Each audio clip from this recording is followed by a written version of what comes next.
아버지 하나님, 이렇게 찬양하며 예배함이 기쁨됩니다. 하나님, 우리가 기쁜 것은 예배의 대상 되시는 하나님이 우리의 가장 큰 기쁨과 만족과 행복이시기 때문임을 믿습니다. 아버지 하나님, 우리의 진정한 갈망이요 소원 되시는 예수 그리스도를 바라보니 하나님, 이 시간 우리에게 하나님의 음성을 들려주시기 원하고 우리 각자를 향한 하나님의 선하신 계획과 뜻과 아름다운 은혜와 회복의 은혜가 경험되어질 수 있도록 인도하여 주시옵소서. 주의 성령으로 이 시간 임재하여 주시기를 원합니다. 그렇게 하실 것 믿고 감사하며 거룩하신 예수님의 이름으로 기도드립니다. 아멘. 네. 오늘 뭐가 많이 변해서 바뀌었어요. 우리 수고해 주신 우리 미디어하고 우리 찬양팀, 우리 감사의 박수 한번 하겠습니다. 네, 감사합니다. 네, 오늘 이제 야고보서 1장 5절인데요. 그 전에 루마니아 단기 선교가 은혜 가운데 잘 맞춰졌다고 합니다. 그래서 우리 담임 목사님 이어서 독일 프랑크푸르트로 가셔서 집회를 인도하실 예정인데요. 계속 기도를 부탁드리겠습니다. 오늘 야고보서 1장 5절 한 절 말씀인데 생각보다 진도가 좀 늦지만 책의 첫 부분이기 때문에 좀 다뤄야 될 것이 많습니다. 참고하시고 오늘은 그 삶으로 드러나는 믿음 세 번째 시간입니다. 야고보서 1장 5절 말씀 나가고 있는데요. 우리 한 목소리로 봉독합니다. 시작. 너희 중에 누구든지 지혜가 부족하거든 모든 사람에게 후히 주시고 꾸짖지 아니하시는 하나님께 구하라. 그리하면 주시리라. 아멘.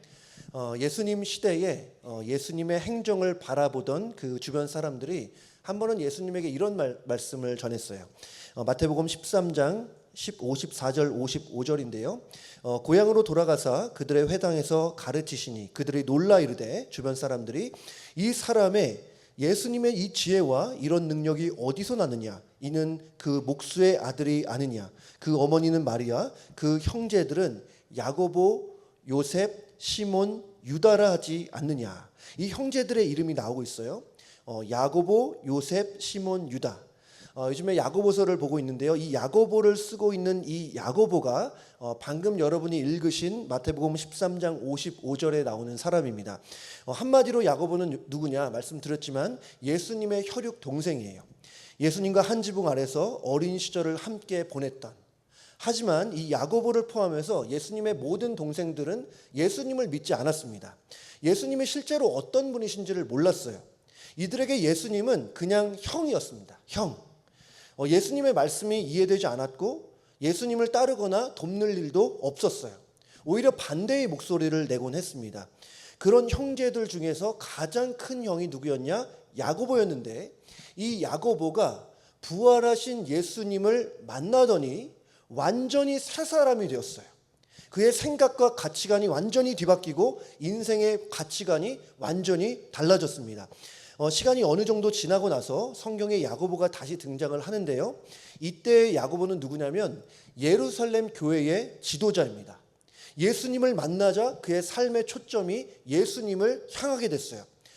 그가 어떤 그 구체적인 과정을 겪었는지는 잘 모르지만 확실한 것은 뭐냐면 이 야고보가 초대교회에 아주 중요한, 너무나 중요한 영적 지도자가 되었다는 것입니다. 사도행전에 보면 그가 예루살렘 회의를 주관하기도 하고 베드로와 함께 초대교회의 아주 핵심적인 역할을 감당했어요. 그 유명한 사도 바울이 뭐라고까지 하냐면 갈라디아서 2장 9절에 이렇게 말합니다. 우리 같이 읽어볼게요. 시작. 또 기둥같이 여기는 야고보와 게바와 요한도 내게 주신 은혜를 알므로 나와 바나바에게 친교의 약수를 하였으니 우리는 이방인에게로 그들은 할례자에게로 가게 하려 함이라. 2장 9절 계속 보여주세요. 바울이 말하기를 기둥같이 여기는 야고보와 게바와 요한, 여기서 게바라는 것은 베드로예요. 여러분, 그 베드로와 요한 같은 경우는 누가 보더라도 예수님의 수제자입니다. 예수님과 가장 근거리에서 있던 사람들. 근데 그런 이 야고보가 그런 사람들과 어깨를 나란히 하고 있고, 심지어는 여러분 성경에서는 순서도 굉장히 중요합니다. 심지어는 야고보가 이 베드로와 요한보다 더 먼저 언급되고 있어요. 우리가 이걸 보면서 야고보의 위상이 어느 정도였는지 대략적으로 짐작해 볼 수 있습니다. 제가 참고로 말씀을 드리면 여러분이 가지고 그 성경 갖고 계신 분들은 한번 보시면 좋겠어요. 우리가 신약 성경에 나오는 그 서신서들, 이 편지들을 이 순서대로 배치할 때에 여러분 지금 보시는 갈라디아서 2장 9절의 순서를 참고했습니다. 야고보와 베드로와 요한이에요. 그래서 이 바울 서신 이후 히브리서 다음에 야고보서가 먼저 나오고 그 다음에 베드로잖아요. 베드로 전후서가 나오고 그 다음 누구예요? 요한 1, 2, 3서가 나와요. 그 순서가 있다는 거예요. 여러분 오늘 하나 배우셨습니다. 하여튼 이런 거 있다는 거 참고하시면 좋겠고, 어쨌든 이 야고보는 평생 정말 교회의 지도자로 살았고 초대교회를 아름답게 세우는데 아주 큰 공헌을 했던 사람이에요. 근데 이 야고보에 대해서 말할 때 빼놓을 수 없는 것이 하나 있습니다. 그가 기도의 사람이었다는 거예요. 그가 이 교회를 돌보고 또 회의를 주재하고 또 목양하고 또 목양의 차원에서 이렇게 편지를 썼겠죠. 야고보서를. 아마 엄청나게 바쁘지 않았을까. 하지만 그는 기도의 중요성을 누구보다 잘 알았어요. 이 유세비우스라고 하는 유명한 역사가가 있는데요. 이 사람이 야고보에 대해서 이런 글을 남겼습니다. 야고보는 홀로 성전에 들어가 사람들이 용서받도록, 아직 회심하지 못한 사람들이 용서받도록 무릎을 꿇고 기도했다. 그는 쉬지 않고 하나님을 예배했기 때문에 그의 무릎은 낙타 무릎처럼 단단하게 되었다. 여러분 낙타 무릎이래요. 낙타 무릎을 혹시 기억하십니까? 혹시 어렴풋 하실 것 같아서 제가 사진까지 준비를 했어요. 저게 이제 낙타 무릎입니다. 여러분 낙타 무릎이 이렇게 생겼어요. 예쁘진 않습니다. 하지만 기도로 살아온 사람의 몸에 남겨진 아름다운 흔적이라고 할 수 있어요. 소위 영광의 상처다. 야고보는 끊임없이 기도한 사람으로 알려져 있습니다. 하나님을 모르는 사람들을 위해서 기도했고 또 성도들을 위해서, 특별히 이 고난과 박해 중에 있는 성도들을 위해서 하나님 앞에 무릎을 꿇었어요. 그러는 과정에서 이 야고보의 무릎에 굳은 살이 배기게 됐고, 여러분 좀 전에 보신 사진처럼 낙타 무릎이 되었습니다. 그래서 훗날에 이 야고보를 향해 별명이 하나 붙여졌는데 그게 낙타 무릎이에요. 그러니까 야고보를 생각하면 딱 떠오르는 것이 낙타 무릎이라는 것입니다. 제가 이 말씀을 준비하면서 저를 포함해서 우리 모든 성도님들이 이렇게 기도로 살 수 있으면 좋겠다. 우리 교회가 정말 무엇보다 기도가 살아있는 교회 되기를 바랍니다. 정말 그렇게 되기를 바랍니다. 하나님이 기뻐하시는 교회는 기도하는 교회예요. 정말 교회가 건강하게 세워지고 하나님의 은혜를 경험하고 정말 이 세상에서, 이 땅 가운데 아름답게 쓰여지기 위해서는 무엇보다 뭐가 필요하다? 기도가 필요하다. 여러분 그런 얘기가 있어요. 군대는 포복으로 전진하지만 교회는 무릎으로 나아간다. 무릎으로 전진한다. 하나님 앞에 무릎 꿇는 교회, 하나님 앞에 무릎으로 나아가는 성도든 정말 하나님께서 책임져 주실 줄로 믿습니다. 여기 부모님들 많이 계신데요. 부모가 무릎 꿇을 때에 가정이 잘 될 줄로 믿어요. 여러분 기도할 때에 자녀에게 하나님의 은혜가 임하는 줄로 믿습니다. 여러분 저를 포함해서 우리 교회 모든 목회자들, 우리 모든 리더십들, 우리 성도님들이 이렇게 야고보처럼 정말 기도의 무릎으로 살아가시기를 주님의 이름으로 축복합니다. 정말 기도하자고요. 우리 한국 교회는 유명한 거 있잖아요. 기도하는 교회. 이렇게 야고보는 기도하는 사람이었어요. 기도에 대해서 이렇게 지식적으로만 아는 사람은 아니었습니다. 실제로 기도하는 사람이었죠. 시간과 장소를 구별해서 하나님 앞에 무릎을 꿇고 사는 사람이었습니다. 이렇게 하나님 앞에 기도로 살았던 야고보, 낙타 무릎이라는 별명까지 얻을 정도로 이러한 기도의 대가가 지금 기도의 교훈을 짧게 전하고 있습니다. 1절 5절에 이렇게 말하고 있어요. 다시 한번 볼게요. 시작. 너희 중에 누구든지 기도가 부족하거든, 죄송합니다. 다시 한번 시작. 너희 중에 누구든지 지혜가 부족하거든 모든 사람에게 후히 주시고 꾸짖지 아니하시는 하나님께 구하라. 그리하면 주시리라. 아멘. 너희 중에 누구든지 기도가 부족해도 후히 주시고 꾸짖지 않으시는 하나님께 구할 수 있겠다 싶네요. 하나님께 구하라. 기도하라는 거예요.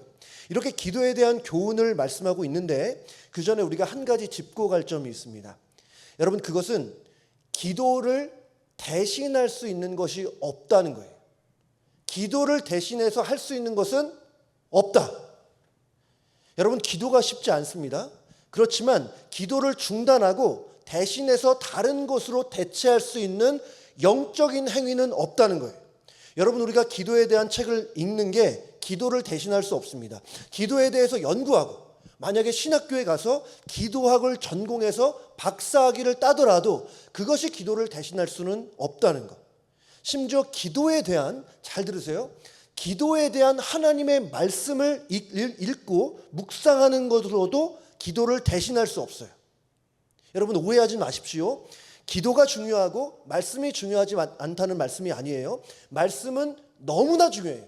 아무리 강조해도 지나치지 않아요. 하지만 기도를 대체하는 다른 방식으로 말씀을 봐서는 안 된다는 거예요. 우리 교회에 탁구를 치시는 분들 계신데, 차동석 홀에서 치시는 분들 계신데요. 제가 살짝씩 이렇게 보면, 이렇게 지나가다가 보면, 탁구를 정말 잘 치세요. 정말 다 잘 치세요. 몸이 얼마나, 우리 권사님, 장로님들이 몸이 얼마나 날렵하고 순발력이 좋으신지 몰라요. 제가 오랫동안 탁구를 안 쳐서 모르지만, 제가 탁구를 쳐서 이길 만한 분이 딱 한 분도 없겠다, 이런 생각을 해봐요. 저도 오래전이지만 이 중학교 때 탁구 학원을 다닌 적이 있습니다. 근데 처음에 이 학원에 다닐 때 이 어린애 입장으로 정말 기대하고 갔는데 너무 지루한 거예요. 재미가 없어요. 왜냐하면 매번 똑같은 동작을 시키는 거예요. 일주일 내내, 정확하게 기억나지 않지만 뭐 1주, 2주, 3주 동안 계속 똑같은 동작만 연습시켜요. 처음에는 포핸드로 계속 가다가, 그 다음 일주일 하다가 또 2주, 3주는 백핸드를 하다가, 맞죠? 포핸드, 백핸드? 계단식으로 계속 똑같은 동작을 반복해요. 근데 신기한 게, 그렇게 실제로 반복해서 하다 보니까 조금씩 실력이 느는 겁니다. 그때 당시에 제가 탁구 교본이나 탁구에 대한 책을 읽은 것이 아니에요. 마찬가지입니다. 성경에도 여러분, 기도에 대한 가르침이 많이 나오고 기도문도 많이 나오고 있어요. 여러분, 우리가 자주 하는 이 주기도문이 무엇입니까? 이 주기도문은 예수님이 이렇게 기도하라, 이런 방식으로 기도하라고 가이드라인을 제시해 준 거예요. 그래서 우리는 그러한 내용에 따라서 기도를 해야 합니다. 하지만 그런 내용을 아무리 잘 숙지하고 아무리 정확하게 알고 있다 하더라도 실제로 기도하지 않으면, 아무리 많은 지식을 쌓아도 실제로 무릎으로 나아가지 않는다면 아무 소용이 없다. 아무런 유익이 없다. 영적으로 기도에 대해서는 배울 것이 없다. 기도에 대한 아무리 많은 책을 봐도 실제로 기도하지 않으면 기도하지 않는 거예요.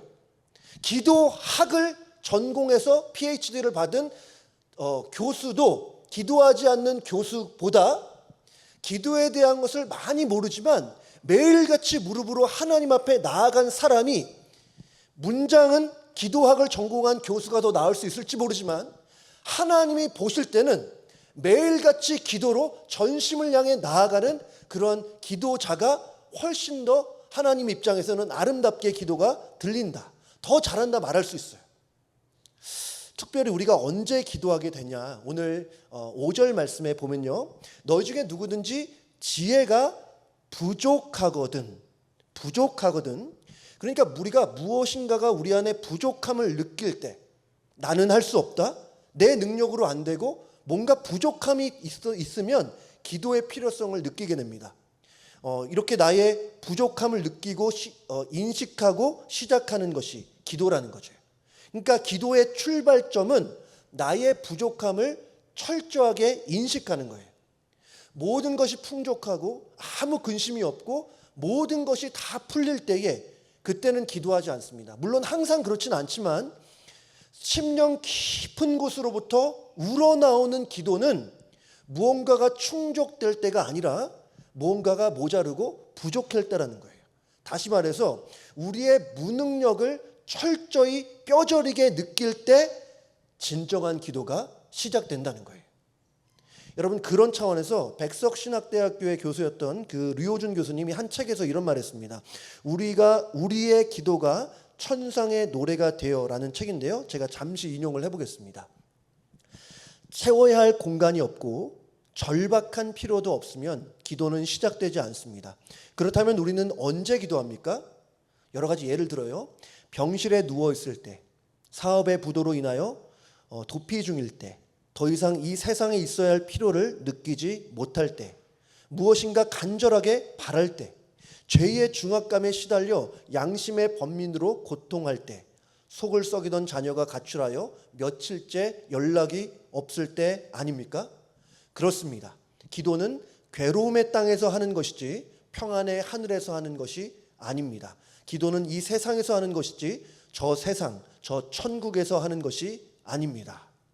여러분 어떠세요? 공감이 좀 되시지 않습니까? 우리는 보통 절박한 필요가 있고 채워져야 할 공간이 있을 때 기도해요. 아마도 그래서 야고보 사도가 기도하라 그냥 말하지 않고 너희에게 지혜가 부족하거든 너희의 부족함을 인식하면서 기도하라고 말씀해요. 때때로 우리의 삶에 무언가가 결핍될 수 있고 무언가 부족할 수 있고 모자랄 수 있어요. 그럴 때 우리가 해야 될 것은 낙담하고 절망하고 좌절하는 것이 아니라 기도해야 된다는 거예요. 왜냐하면 우리 하나님께서 우리의 기도를 들으시고 그 기도를 통해서 우리의 부족함을 채워주시기 때문입니다. 오늘 야고보는 하나님께 구하라고 말로 끝나지 않아요. 구하라. 그리하면 하나님께서 주시리라. 여러분 그렇습니다. 우리가 기도하는 것은 1차적으로 하나님으로부터 무엇을 받아내기 위함이에요. 우리 그런 말씀 많이 있잖아요. 구하라 그리하면 너에게 주시리라. 찾으라 너에게 찾아낼 것이다. 또한 너희는 내게 부르짖으라 내가 너에게 응답하겠고 내가 알지 못하는 크고 은밀한 일을 내게 보이리라. 너희가 내 안에 구하고 내 말이 너희 안에 구하면 무엇이든지 원하는 대로 구하라. 그리하면 뭐래요? 그리하면 주시리라. 물론 그렇게 말할 수 있어요. 받는 것보다 더 중요한 것, 구하는 것보다 더 중요한 것은 주시는 하나님과 교제하고 소통하는 것이다. 여러분 맞는 말입니다. 거기까지 우리는 나아가야 돼요. 맞는 말이에요. 선물만 바라봐서는 안 되고 선물을 주신 하나님을 바라봐야 돼요. 하지만 여러분 그렇다고 하더라도 하나님께 구하는 일을 경시해서는 안 돼요. 우리가 부족해서 하나님께 구하는 것은 결코 영적으로 수준 나는 일이 아니에요. 하나님이 말씀하셨어요. 구하라 그러면 너에게 주실 것이다. 여러분 그동안 기도를 통해서 얼마나 많은 것들을 받으셨습니까? 근데 제가 참 이 기도에 대해서 이렇게 묵상을 하면서 참 감사하는 것은 뭐냐면 이 성경에 의하면 하나님은 기본적으로 누구시냐면 주시는 하나님이라는 거예요. 주시기를 기뻐하시는 하나님이라는 거예요. 여러분 아멘? 아멘. 하나님은 인색한 분이 아닙니다. 우리가 정말 바르고 선한 것을 구한다면 하나님의 때에 정말 더 없는 기쁨으로 우리에게 좋은 것을 주시기 원하는 분이 바로 우리 하나님이에요. 근데 우리가 그래서 기도해서 참 응답받은 거 정말 많아요. 이렇게 신앙생활하고 또 제가 이렇게 성도님들 만나보면 기도를 통해서 응답받은 거 정말 너무 많습니다. 사람마다 모양은 다르고 방법은 다르지만 기도를 통해 응답하시는 하나님을 참 많이들 경험을 하셨어요. 근데 생각해 보면 기도하지 않고 받은 게 더 많지 않을까? 제가 기도가 부족해서 그런 생각하는지 모르겠는데요. 기도하지 않고 받은 하나님의 선물과 은혜가 더 많지 않을까? 여러분 어떠세요? 저는 솔직하게 그런 마음이 들어요. 오히려 기도하지 않았는데 받은 것이 더 많다고 느껴질 정도예요. 그럼 차이는 무엇이냐? 만약에 그것이 맞다고 전제를 한다면 기도하지 않고 받은 게 그렇게 많다면 도대체 왜 기도해야 하는가? 여러분 기도가 쉽지 않잖아요. 기도하지 않아도 주시는데 왜 굳이 기도해야 하나?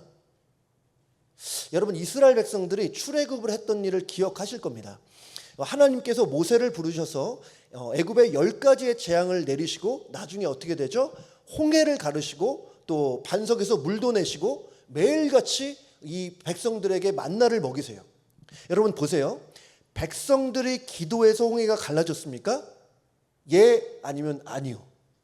아니에요. 백성들은 기도하지 않고 그냥 어쩔 줄만 몰라 했어요. 그냥 걱정하기만 했어요.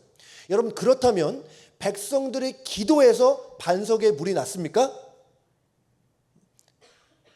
아니잖아요. 그 어느 것 하나 기도에서 받은 것이 없는 것처럼 보여요. 기도한 사람이 있다면 모세 정도 됐을 것이고 또 아마 여호수아 정도 됐을 것 같아요. 백성들은 기도하지 않았어요. 한결같이 기도하지 않았습니다. 그런데도 그들이 하나님의 은혜를 떡하니 그냥 받는 거예요. 똑같이 홍해를 건너고 똑같이 반석에서 물을 마시고 똑같이 만나를 먹고. 여러분, 그런데 왜 기도해야 하는가? 왜 기도해야 하는가? 이 기도를 통해서 받으면, 여러분 잘 들으세요. 차이가 있어요. 차이가. 동일한 은혜라 하더라도 기도하고 받는 것은 오래 남습니다. 기도했던 모세도 그렇고 기도하지 않았던 백성들도 모두가 제가 말씀드린 대로 홍해를 건넜어요. 여러 가지 은혜를 많이 받았어요. 하지만 기도하지 않았던 이스라엘 백성들에게는 그 은혜가 값싼 은혜로 둔갑해 버렸습니다. 기도하지 않고 받은 은혜는 내게 그렇게 소중하게 여겨지지 않아요. 당장은 고맙다, 감사하다, 너무 기쁘고 좋아할 수 있지만 시간이 지나면 그냥 다 잊어버린 거예요. 마치 모든 것이 다 우연히 일어난 것처럼, 그냥 너무나 당연했던 것처럼 기도하지 않고 받은 은혜는 그렇게 둔감해 버린다는 거예요. 여러분, 이 백성들이 치매 환자 마냥 얼마나 쉽게 잊고 얼마나 자주 원망했습니까? 이 광야에서 백성들이 원망한 거 보면, 이 원망하는 그 장면만 보면 마치 홍해를 건넌 적이 없는 사람들 같아요. 반석에서 나오는 물을 마신 적이 없는 사람 같고 만나를 한 번도 먹어보지 않는 사람 같아요. 그래서 기도해서 받은 은혜와 기도하지 않아서 받은 은혜는 동일한 은혜처럼 보여도 너무나 크게 다가옵니다. 여러분, 그래서 우리에게 무언가 부족할 때에 보통 나오는 반응은 원망이나 불평이나 슬픔인데, 하나님의 자녀들은 달라야 돼요.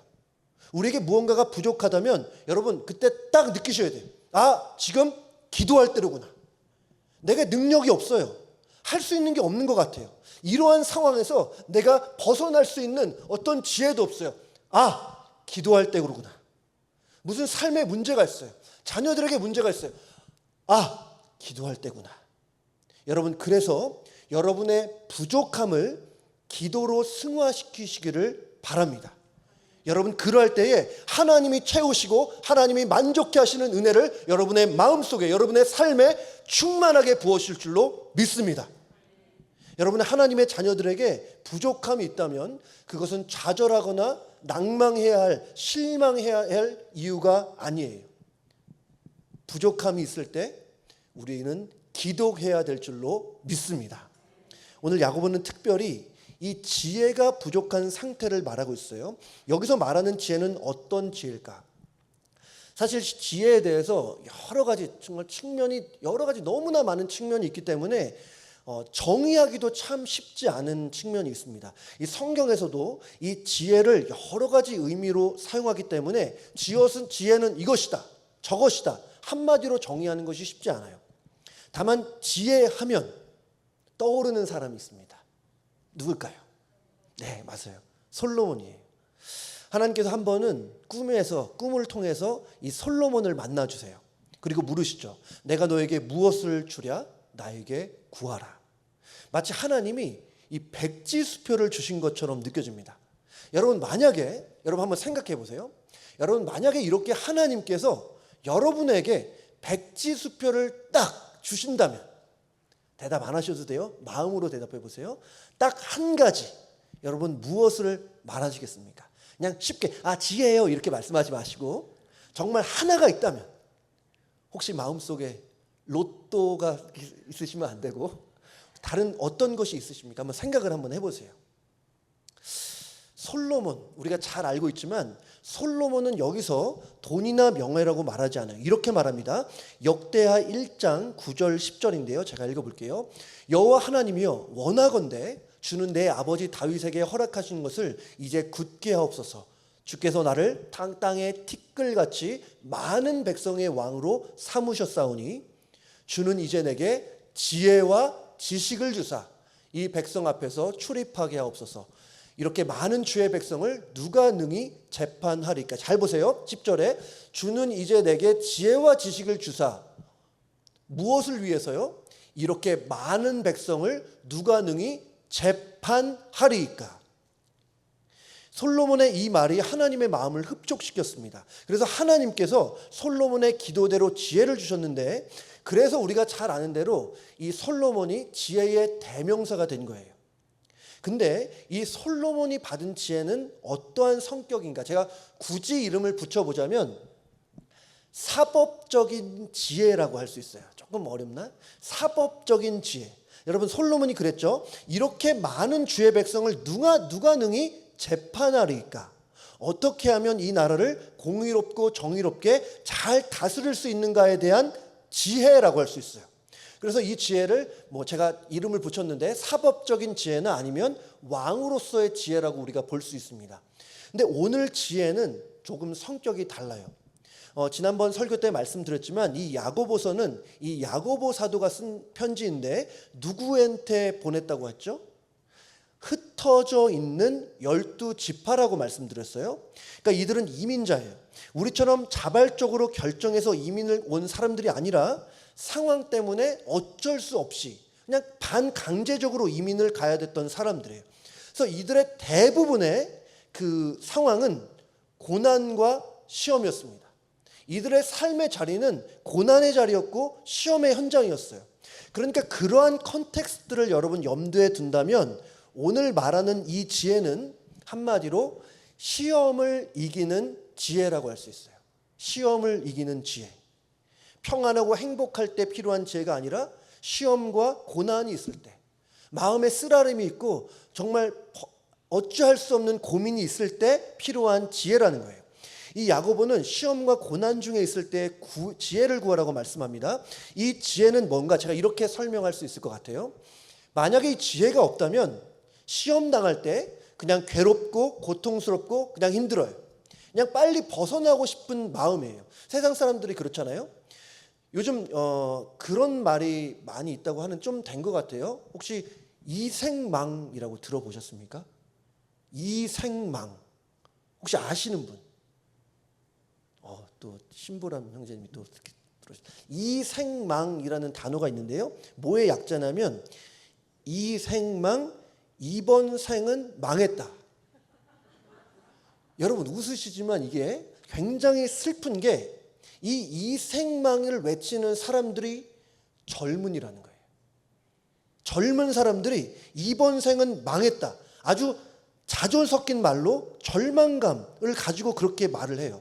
또 몇 년 전부터인가 여러분 금수저, 은수저, 흙수저 이런 말 있잖아요.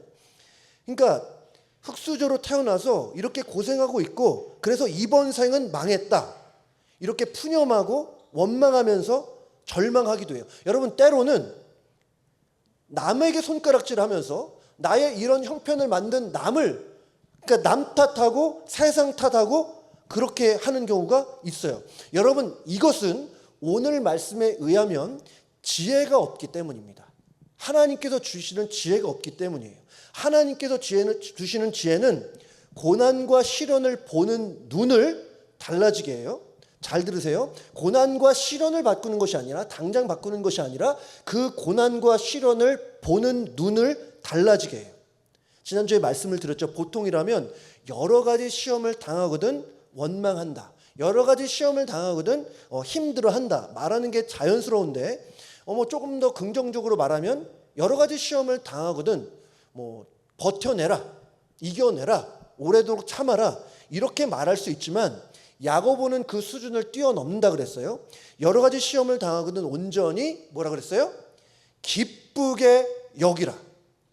여러분 세상에 어떤 곳에서 이렇게 말합니까? 시험을 당할 때 기쁘게 여기라. 어려울 때에 기쁠 것을 선택하라. 여러분 이렇게 시험을 당할 때 기뻐할 수 있는 것은 지혜가 있기 때문이에요. 지혜가 있으면 고난을 보는 눈이 달라집니다. 고난은 이제 더 이상 억지로 버텨내고 참아내고 이겨내야 한다는 것이 아니라 하나님께서 이 고난을 통해서 무슨 일을 하실 거야. 그래, 이 고난도 하나님 안에서 a blessing in disguise, 변장된 축복이 될 수 있을 거야. 이렇게 기대하는 거죠. 고난이 왔는데 기대를 해요. 그리고 좀 더 나아가서는 이 고난을 통해서 하나님은 나를 더욱 존귀한 하나님의 사람으로 빚어가고 계신 거야. 이렇게 해석하고 이해하게 됩니다.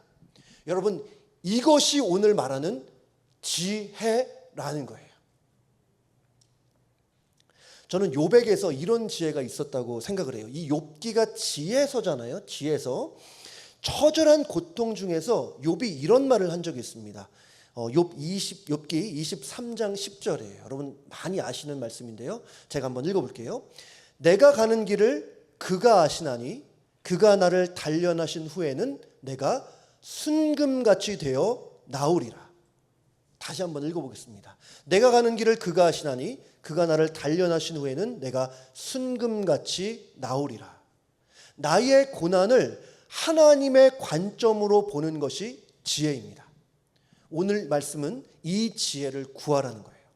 여러분, 이러한 지혜가 우리에게 얼마나 필요한지 모릅니다. 이 지혜는 있어도 좋고 없어도 괜찮은 그런 것이 아니에요. 만약에 우리가 요즘 보는 지난주에 봤던 이 시편 23편처럼 우리의 삶이 언제나 푸른 풀밭과 쉴만한 물가라면 그렇다면 이 지혜는 필요하지 않아요. 하지만 누차 말씀드렸듯이 때로는 사망의 음침한 골짜기를 지나야 하기 때문에 이러한 지혜는 필수예요. 꼭 필요합니다. 이 지혜가 있어야 고난을 당할 때 넘어지고 좌절하지 않게 돼요. 이 지혜가 있어야 마음의 원망과 불평의 목소들이 잦아들게 돼 있어요. 여러분, 이뿐만 아니라 이 지혜가 있을 때에 고난 뒤에 숨겨진 하나님의 놀라운 사랑과 그 계획을 발견하게 되는 것입니다. 이 조니 에릭슨 타다라는 여성분이 계세요. 들어보신 분들도 많이 계실 텐데 지금도 살아계십니다. 한 70여 세, 70몇 되는 것 같은데요. 이 조니 에릭슨 타다라는 분이 17살의 나이에 이 체사피크만 이 베이에 놀러 갔다가 다이빙을 했어요. 근데 문제는 뭐였냐면 이 다이빙을 한 그 장소가 이 수심이 낮았다는 겁니다. 그걸 모르고 다이빙을 했다가 결국에는 이 어깨 아래로 전신마비가 왔어요. 그 사건 이후로, 그 사고 이후로 할 수 있는 게 거의 없었습니다. 밥 먹는 것도 누가 도와줘야 됐고, 또 씻는 것도 그렇고, 뭐 대소변할 것도 뭐 그건 너 쉬운 것이 하나도 없었어요. 여러분, 17살이면 너무 어린 나이잖아요. 그런 어린 아이가 느꼈을 그 공포와 충격은 어땠을까?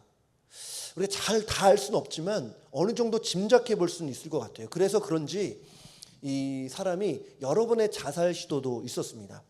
하지만 훗날에 그녀는 이 입에 붓을 물고 그림을 그리는 화가가 되었고, 또 책 또한 30몇 권 정말 많이 쓴 저자가 되기도 했고, 또 TV에 나와서 많은 이들에게 하나님의 복음을 전하는 전도자가 되었어요.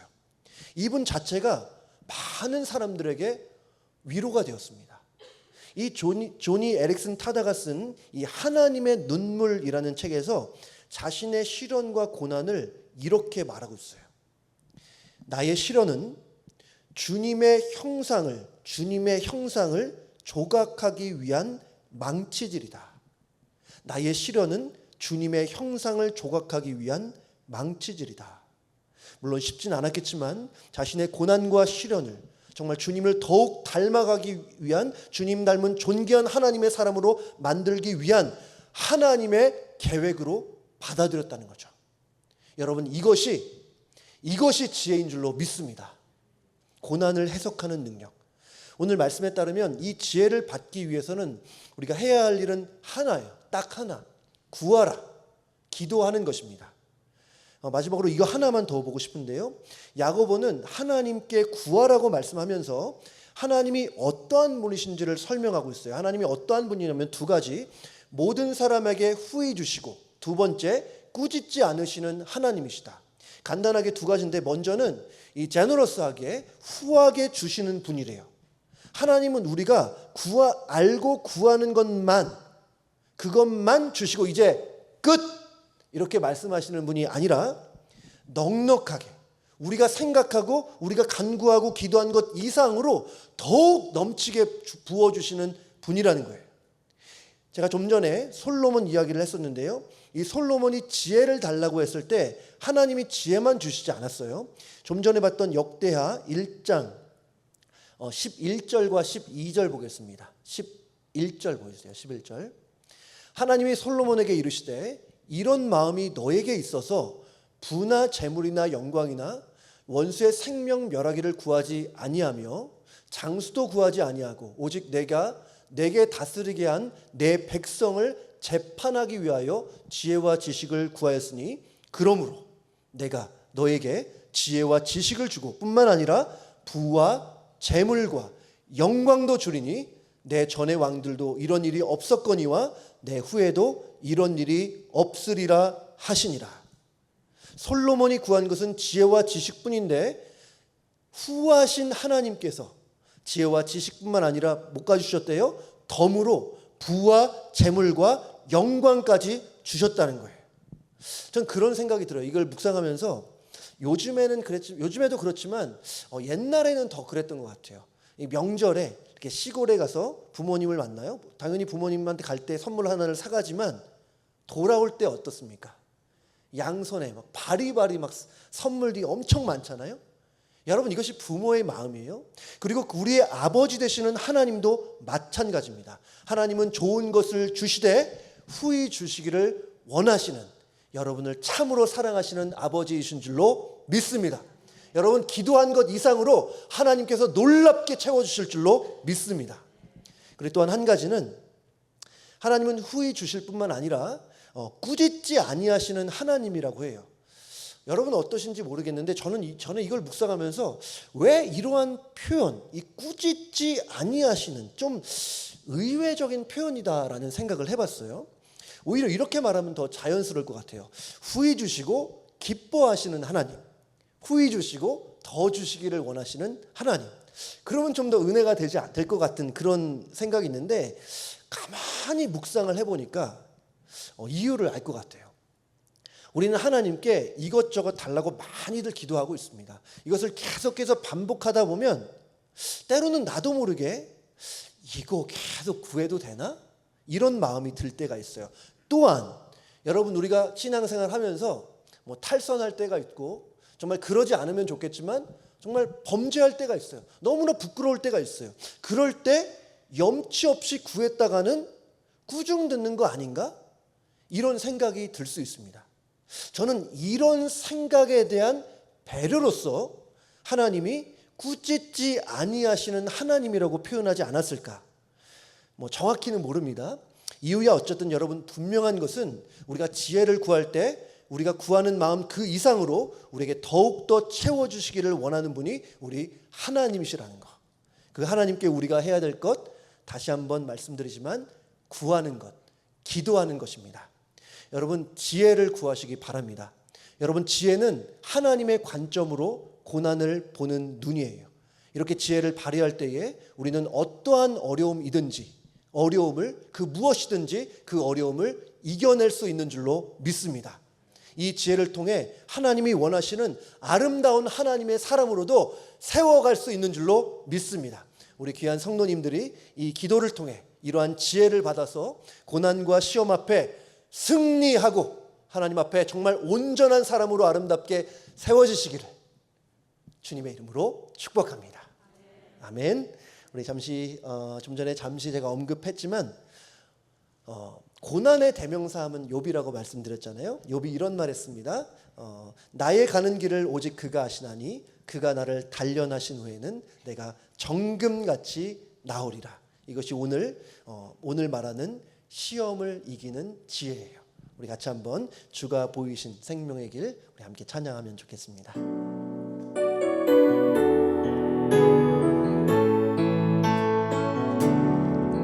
주가 보이신 생명의 길, 나 주님과 함께 상한 마음을 들이며 주님 앞에 나가리. 의로움이 되신 주 그 이름 예수,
무릎이라고 했어요. 낙타 무릎. 하나님의 자녀에게 기도는 옵션이 아니라 필수입니다. 하나님은 성경에서 여러 차례 기도하라고 조언하지 않았어요.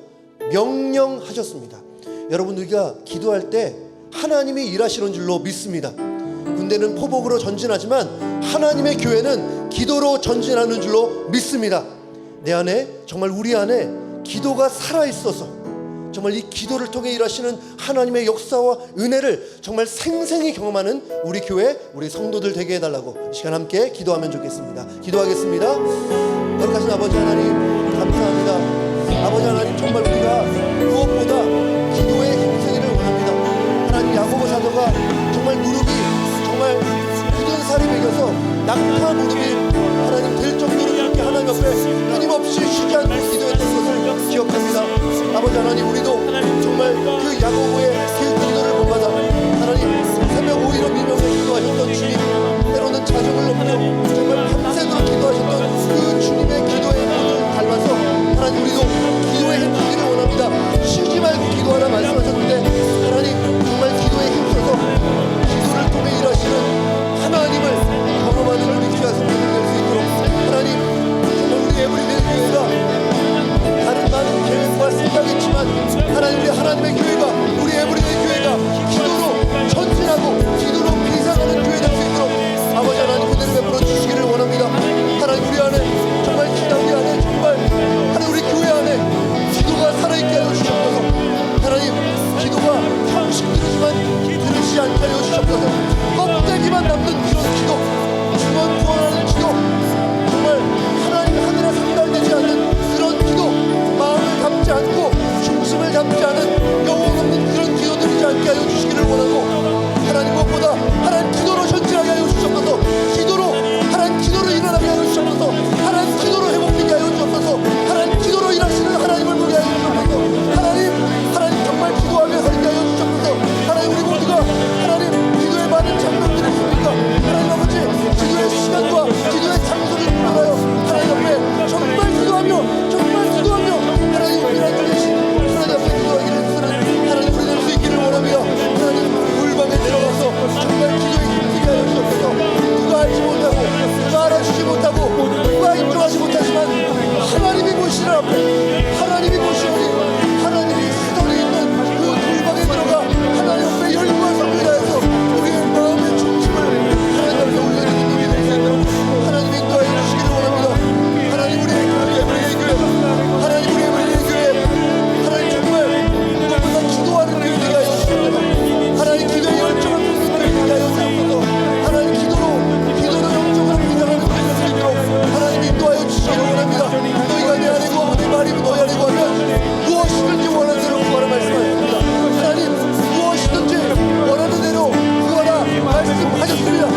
너희는 먼저 이 나라와 그 의를 구하라. 그 앞에 이 모든 것을 채우시리라 말씀하셨습니다.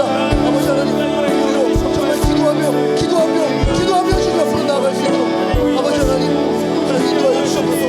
하나님, 기도로 하나님의 은혜를 경험하며 그것이 하나님 감사한 은혜로 중답하지 않게 하여 주시고, 하나님 기도를 통하여서 베푸시는 하나님의 은혜가 우리의 마음간에 정말 우리 자신의 새겨져서 하나님 우리의 정말 신앙의 많은 좋은 추억들이 우리 안에 일어날 수 있도록 하나님 계속해서 정말 신앙의 추억들이 만들어져 갈 수 있도록 아버지 하나님 은혜를 베풀어 주시기 원합니다.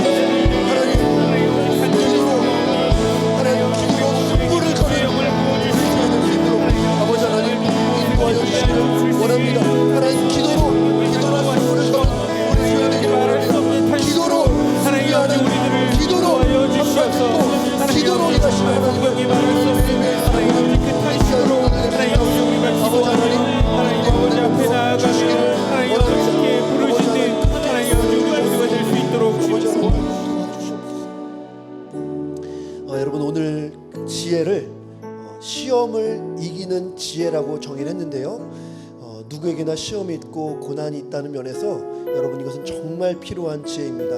힘들고 어려울 때, 낙심들 때에, 절망의 마음들이 올라올 때에 정말 좌절만 하지 않고 고난 속에 담긴, 고난 속에 숨겨진 하나님의 그 그 계획과 선하심을 경험할 수 있게 해달라고, 우리 찬양한 것처럼 오직 나의 가는 길 그가 아시나니 나를 단련하신 후에 내가 정금같이 나오리라는 이 욥의 고백이, 이 욥의 고백을 넘어서 나의 진정한 고백 되게 해달라고, 지혜를 달라고, 너희는 먼저 그의 나라와 그의 의를 구하라 그리하면 이 모든 것을 너희에게 주시리라 약속하셨습니다. 그 약속 붙들고 이 시간 한번 주여 한번 외치며 기도하기를 원합니다.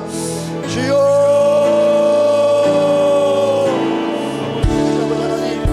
아버지 하나님, 정말 시험을 이기는 지혜가 우리 안에 채워질 수 있도록 은혜를 주시기 원합니다. 하나님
위하여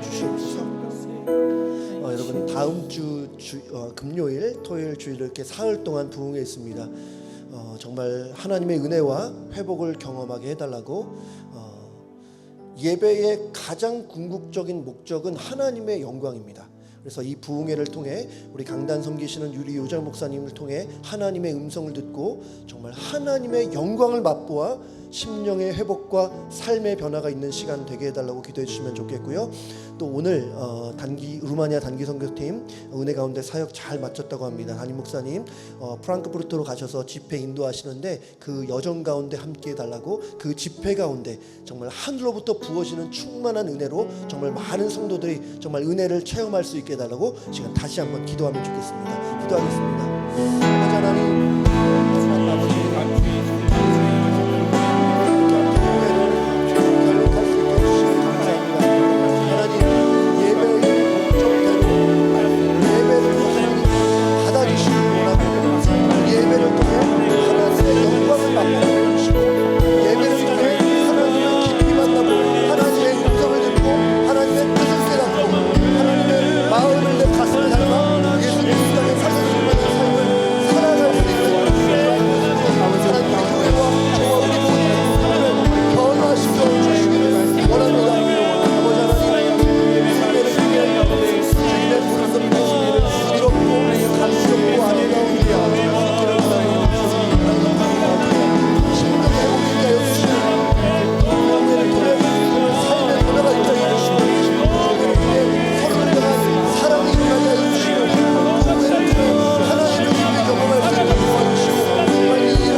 지금 마지막으로 기도하려고 하는데요.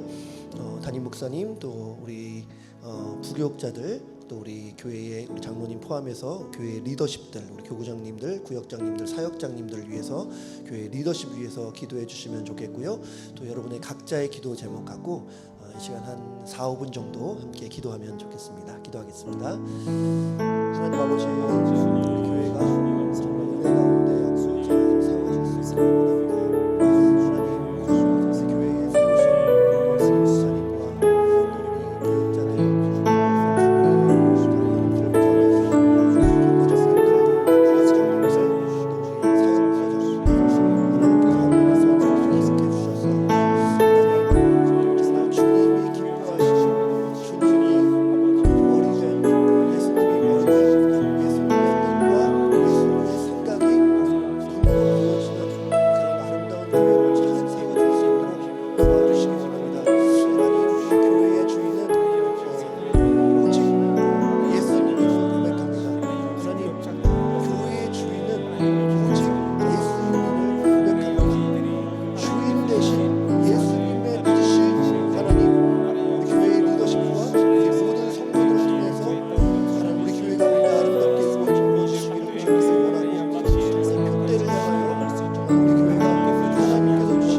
주가 보이신 생명의 길 우리 한 번 더 찬양하면 좋겠습니다.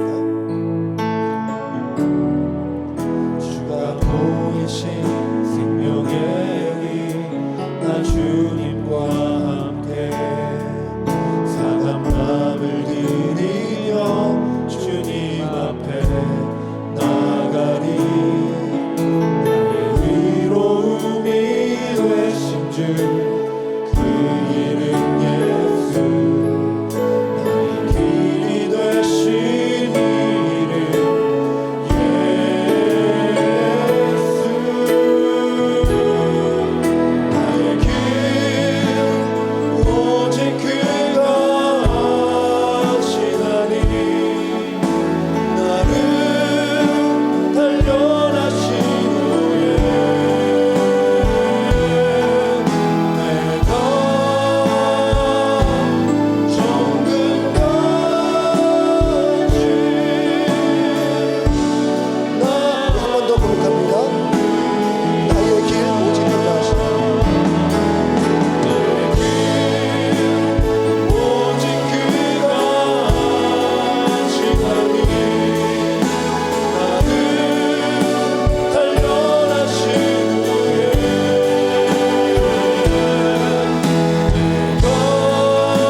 아버지 하나님, 하나님께서 명하신 대로 정말 기도에 힘쓰기를 원합니다.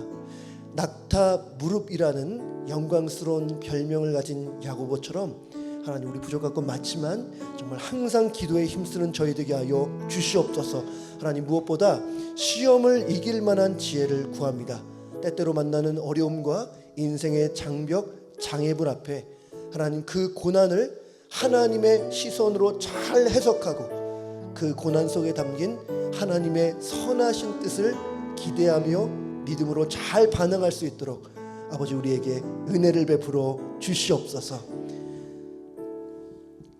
이제는 우리 주 예수 그리스도의 은혜와 하나님의 사랑과 성령님의 교통하심이 하나님 앞에 시험을 이길 지혜를 기도로 구하기를 소망하는 우리 모든 성도님들 머리머리 위에 이제로부터 영원토록 함께 있을지어다.